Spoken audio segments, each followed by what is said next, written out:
Imagine World War II ending. The guns fall silent, cities begin rebuilding, families reunite after years of bloodshed.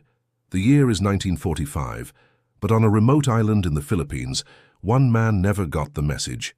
For nearly 30 years after the war ended, he continued fighting, hiding in the jungle, avoiding capture, launching attacks, believing the war was still raging.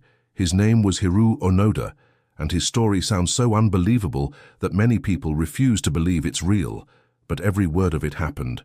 This is the story of the soldier who stayed at war until 1974. 29 years after World War II officially ended, and the reason why might shock you. Before we continue, try to imagine this. The year is 2025. Now imagine someone still believing that World War II is happening right now. Sounds impossible, yet that's exactly what happened. Hiroo Onoda was born in Japan in 1922.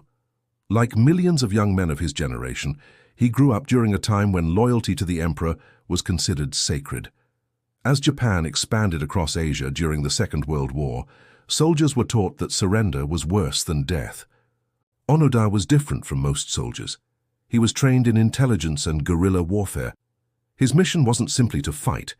It was to survive, to gather information, to continue resistance behind enemy lines, no matter what happened.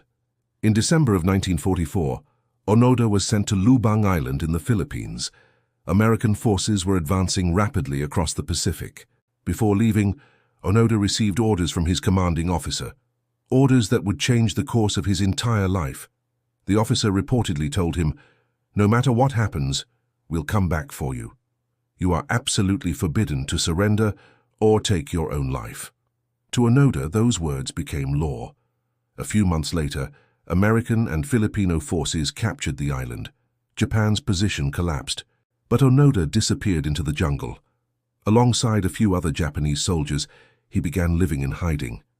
Then came August 1945, the atomic bombs, Japan's surrender.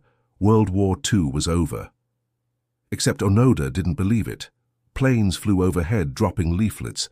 The papers announced that Japan had surrendered. The war was finished. But Onoda looked at the leaflets and became suspicious. Why would the enemy tell them the truth? Surely this was a trick. Years passed, then decades. The small group survived by stealing food, raiding farms, and hiding deep in the jungle. Rain soaked them, insects covered them. Disease threatened them constantly. Every day they expected Japanese forces to return. Every day they prepared for battle. One by one the group began to shrink, but Onoda remained, still convinced the war continued.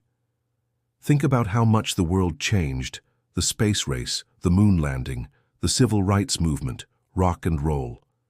Meanwhile, Hiroo Onoda was still sleeping in the jungle with a rifle, still carrying out military operations, still waiting for orders. To the outside world, he became a legend, a ghost. Rumors circulated that a Japanese soldier was still hiding in the Philippines. Search teams tried to find him. His family begged him to come home. Messages were broadcast through loudspeakers. Nothing worked. Onoda believed every effort was part of an elaborate enemy deception. Then came 1974.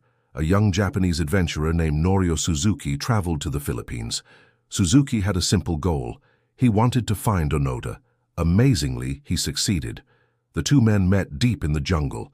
Suzuki explained that Japan had surrendered decades earlier. The world had moved on, but Onoda still refused to believe it. Only one thing could convince him: a direct order from his commanding officer, the same officer who had sent him to the island in 1944. Japan tracked the officer down. He was no longer a military commander. He was working in civilian life. Yet he traveled to the Philippines. Standing face to face with the soldier he had once commanded, he formally relieved Onoda of duty. Only then did Hiroo Onoda finally surrender. When he emerged from the jungle, the world was stunned. He was carrying his rifle, his ammunition, his sword, nearly 3 decades after the conflict had ended. The image became one of the most famous photographs in history. But the ending wasn't simple. Onoda and his group had carried out attacks that resulted in deaths. For many Filipinos, he wasn't a hero, but a cause of suffering. Some see extraordinary loyalty. Others see tragic obsession. Perhaps the truth lies somewhere in between. The war ended in 1945, but inside Hiroo Onoda's world, it never ended at all. He lived inside a reality frozen in time, a reality built from loyalty, isolation, and a promise he refused to break. And that's why Hiroo Onoda remains one of the most astonishing figures in modern history, a soldier who never stopped fighting.